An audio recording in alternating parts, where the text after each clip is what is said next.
자, 여러분 안녕하십니까? 오늘도 전해드릴 만한 소식이 있어가지고 영상을 제작을 해보고 있는 크립토 마토입니다. 일단 첫 번째로는 빵형이 다시 한번 폭스 비즈니스에 출연해가지고 인터뷰를 가졌었다라고 하죠. 자, 거기서 그가 뭐라고 했느냐? 긍정적인 발언을 했습니다. 자, 많은 변호사들이 해당 소송이 내년 3월, 빠르면 내년 3월 마무리될 수 있을 것으로 예측을 하고 있는 가운데 빵형은 이야기하기를 현재 SEC와의 소송이 상당히 잘 진행되고 있다. 올해 사건이 마무리되는 것이 불가능하지 않다. 연내 마무리될 수도 있다라고 이야기를 했습니다.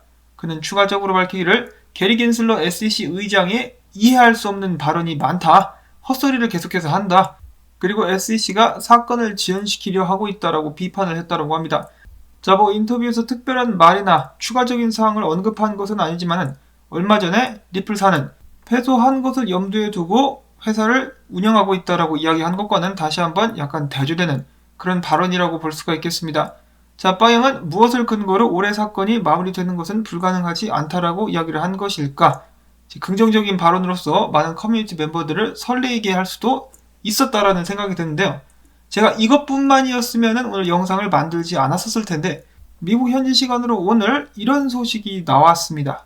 바로 이 SEC가 흥하고 있는 암호화폐 업계에서의 남용을 막기 위해서, 즉 불법을 단속하기 위해서 암호화폐 관련된 SEC 내 직원들을 2배로 증강을 시켜버릴 것이다 라고 이야기를 했습니다. 여전히 안입업계에도 SEC의 인원 증강의 이유를 바로 소비자를 보호하기 위해서라고 허울 좋게 둘러대곤 있는데, 진짜로 원하는 것은 정말 작정하고 암호화폐 업계를 조지기 위해서가 아닌가라고 생각을 해볼 수가 있겠습니다. SEC는 이 암호화폐 업계를 관리하는 사이버팀의 인원을 20명가량 더 늘릴 것인데요. 그렇게 가지고 50명가량을 만들 것인데, 새롭게 충원되는 20명 중에는 수사관 변호사들, 재판 변호사들, 그리고 스캠을 조사하는 분석가들 등 법률에 관련된 인원들이 많이 충원되게 될 것으로 예측을 해볼 수가 있다라고 합니다. 이런 발표를 한 것인데, 이런 식으로 인원을 증강하고 있는 SEC가 리플사와의 소송을 순순히 마무리 지어줄 것인가? 그것이 이제 궁금하다. 그것이 알고 싶다라고 생각을 해볼 수가 있겠는데, 제레미 호건 변호사는 SEC의 이런 움직임을 다음과 같이 비판하기도 했었습니다. 변호사 등등은 20명이나 넘게 고용하면서 암호화폐 업계에서 남용이 뭔지 규제조차 제대로 구분조차 해주지 않는다라고 하면서 불만을 표시를 한 것이죠. 리플사 측에서는 소송이 긍정적으로 진행이 되고 있다라고 이야기를 하고 있는데, SEC 측에서는 어떻게 해서든 소송을 질질 끌면서 본인들에게 유리하게끔 만들려고 노력을 하고 있죠. 그래서 객관적으로 봤을 때는 SEC가 더욱더 많은 암호화폐 프로젝트들을 노리고 있기 때문에 순순히 해당 소송권에서 물러날 것 같아 보이지는 않습니다. 만약에 리플사가 승소를 하게 된다면 다른 회사들도 덤비게 되지 않을까, 선례를 남기려고 하게 되지 않을까라는 생각을 해보는데요. 자, 그렇다라고 해서 이 판결을 제가 내린 것이 아니죠. 그 누가 내리는 것도 아니고 판사들이 내리는 것이기 때문에 일단은 계속해서 지켜보는 수밖에 없을 것 같습니다. 가끔 몇몇 분들께서 방송이 예전 같지 않다라고 말씀을 해주시기도 하는데요.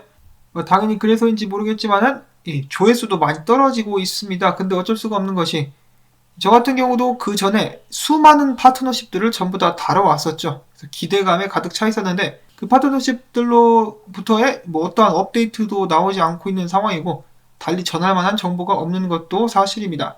그렇기 때문에 이제 좀 저도 많이 지쳤죠. 그래서 산은 산이요, 물은 물이로다라고 하면서 그냥 명상하는 마음으로다가 상황을 지켜보고 있습니다. 자, 당연히 긍정적으로 소송이 마무리가 될 수 있기를 정말 바라보면서 다음 소식 보도록 하겠습니다. 리플사의 1분기 보고서가 나왔습니다. 내용은 별게 없었지만은 잠깐 살펴보도록 한다면 올해 1분기의 XRP 판매 총액은 작년 4분기 약 7.2억 달러에서 약 2.7억 달러로 감소했다라고 합니다. 반면에 ODL에 관한 판매액은 증가하고 있다라고 하는데요. ODL 거래량 같은 경우는 작년 1분기와 비교했을 때 무려 8배나 증가를 했다라고 합니다. 굉장히 긍정적인 소식이라고 볼 수가 있겠는데, 이는 바로 리플사의 고객들이 단순히 송금이나 결제 외에도 국고 및 중소기업에 대한 일괄 지급 등의 ODL을 활용하고 있기 때문이다라고 합니다. 이것은 굉장히 좋은 소식이 아닌가라고 생각을 해보는데요. ODL이 XRP 가격에 영향을 미칠 수 있을 때까지 계속해서 성장할 수 있기를 바라봐야만 될 것 같습니다. 그리고 아무리 리플사가 ODL 성장이랑 SEC 소송이랑은 관계가 없다라고 이야기를 하고 있긴 하나, 제가 봤을 때는 관계가 있지 않을까. 기존의 고객들도, 이제 해외에 있는 고객들도 SEC가 무서워가지고 오딜의 사용을 꺼리는 것도 있지 않을까라는 생각도 해보게 됩니다. 부디 앞으로 오딜 사용량이 계속해서 늘어날 수 있기를 바라보면서 오늘 영상은 여기서 마무리를 짓도록 하겠습니다. 도움되셨다면 토마토밭의 물주기, 광고 영상 재생 및 좋아요 눌러주기 꼭 부탁을 드리며 저는 다음에 또 인사를 드릴게요. 안녕히 계십시오.